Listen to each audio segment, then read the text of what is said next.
back to It's Better with Brian. My name is Brian Liebesman, and I'm here today with singer and songwriter Dylan Andre. Dylan, how are you doing? I'm doing alright.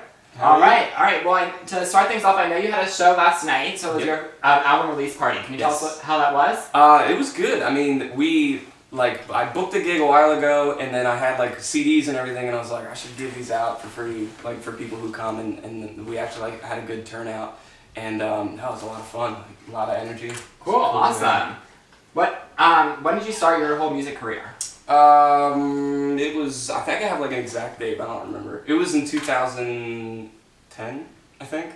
Was when I actually first started performing, but like I played for maybe like a couple months before I actually started performing. Huh, nice. So it's been a while. Was there any reason why you started, or did it just come to you one day and you're like, hey, like I'm gonna do it? I was really obsessed with this singer, songwriter from England. His name is Marcus Foster. Oh, okay. And I like really liked him, so I like taught myself all of his songs and stuff like that, and I would sing like exactly like him. And I remember, like a couple years ago, I went to see him at Exit when I lived in Nashville, and he was playing, and I was like, hey man, like, cause he tweeted like one of my covers of his songs, and he like remembered me. He was like, hey, what's up? Like, it was so surreal. But I think it was just like a big whirlwind. But we like hung out afterwards and talked, and I was like, oh, it's really cool.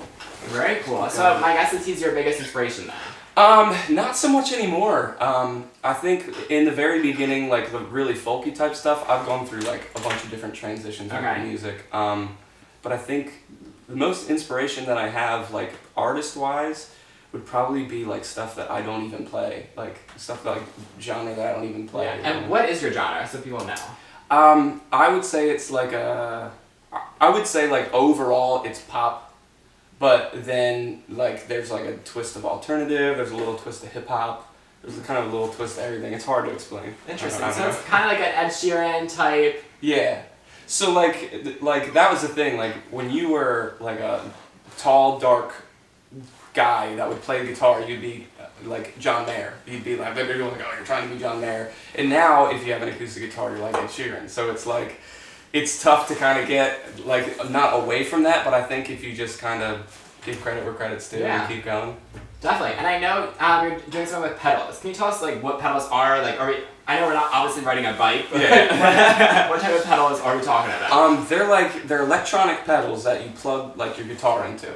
So there's like little trigger switches on them, and then when you hit one, it's like hitting record. It's like hitting record on a camera. And then once you hit record again, it's like the camera or the video loops back to you. So in terms of music, it just kind of plays over again, and then you can put things on top of it. So it's pretty neat. Very cool.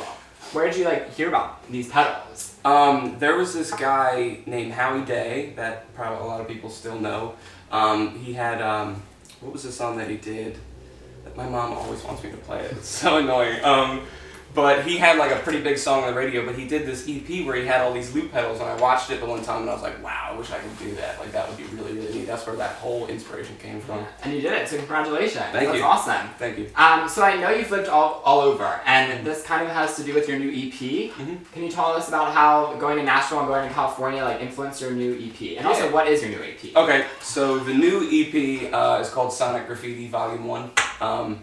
Living in Venice, California was like the biggest inspiration. So like going to Nashville, I met like a lot of people that are actually like in the business that were like, hey, your style of music, you should really move and go somewhere else. So I went to LA, but literally if you've ever been to Venice, there's graffiti everywhere. And it was like, I would play on the boardwalk every single day. That's kind of how I built a fan base out there. And it was like, yeah, it was pretty cool. It's kind of where I got the inspiration for that. Yeah, did you start off playing on like the boardwalks there? Yeah, that's literally the first day I got there. I was there, I went to Sam Nash and bought like a speaker. So like you could plug everything into it, was battery powered.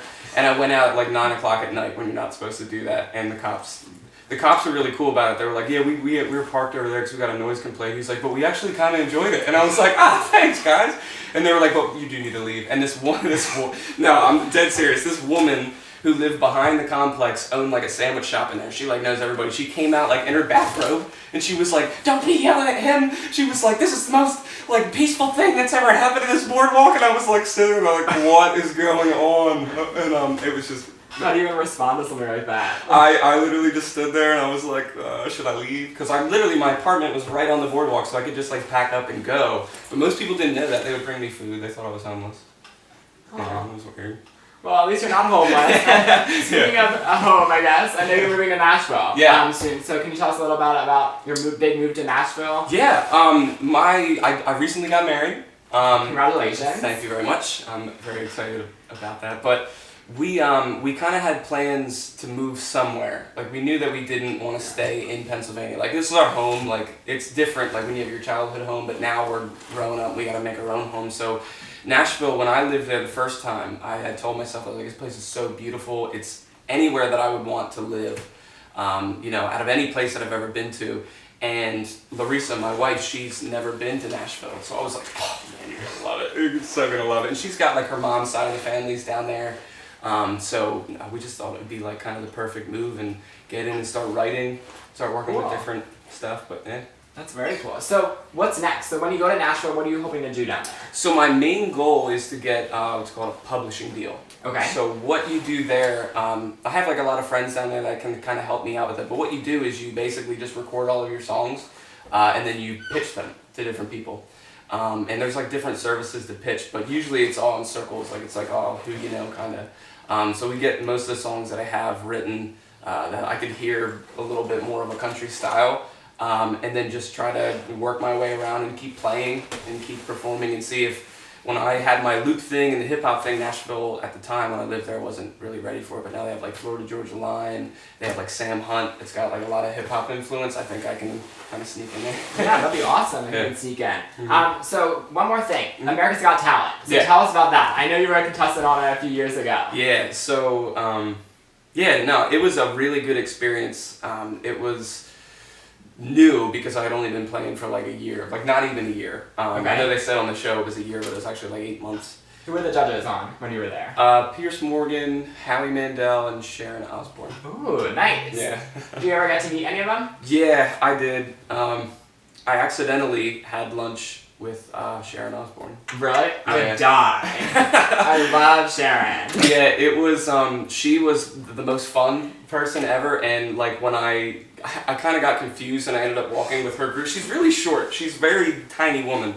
And all these big people were around, so I kind of like followed them in, and she was really sweet about it. She was like, what are you doing here? And I was like, I thought we were all going to lunch. She's like, you can stay. And I just stayed and ate. And lunch with Sharon. That's pretty cool. Well, I guess she bought me lunch, really, because I don't think I paid for it. Huh. Yeah, well, so that's a pretty good deal. cool. Nice. And how far did you make it on the show? I went to the top 48. Oh, so cool. like, you can like break it down like, because America's Got Talent's strange because it's like, you have like circus acts, it's not only like a singing competition. So there were only 3 singer musicians in the top 48. So like, my manager was like, we can either, rebrand and do this kind of thing, or like, if you're gonna say anything, he was like, just be like top 3 musician. And I was like, that sounds better. And I was like, I liked where I got to, but it was, I don't know, it was a real good experience. Yeah, how was everything behind the scenes, like on the shows? Like, what is it like going behind the scenes? Like, what don't we see on TV? Sitting in tents for a really long time. You don't really see much of that. Like, the food that they give you, it's like animal crackers and stuff like that. And like, but no, it's At least they feed you.